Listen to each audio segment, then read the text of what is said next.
Hi, this is Dr. Mack, and I want to answer a question today that somebody texted me. How can I hold my adjustment?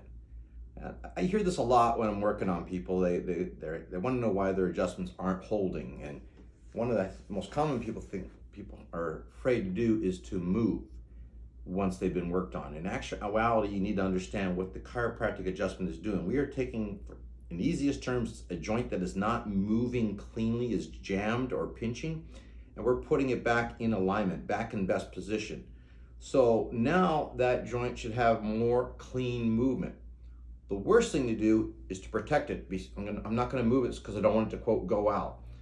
The joint doesn't go in or out. It's movement or absence of movement, misalignment or restriction.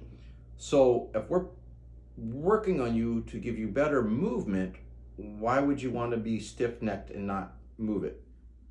It's just no different when we work with professional athletes. Not because they're in pain, because they want to have maximal performance on that field. They want the stride of their pelvis and hips to be at maximum, no restrictions. They want to, when they reach to catch a ball or to throw a pitch, they want the pure 100% nerve flow and movements in those joints. And it's the same thing when we're working on you. We encourage you, once you've been adjusted, to stretch and move. That's going to be the number one way to, quote, keep your adjustment lined up. So it's our fault we use the word, it's in place or out of place, hold or not holding, but there's really poor terminology. So the best way is stretch movements, and secondly is to avoid some repetitive things that you're doing that could be jeopardizing that. For example, nothing like working on somebody's neck and upper back and they go, oh, I love it, that feels so good, and then I watch them walk out of the office with a purse on their right shoulder, raising their arm up.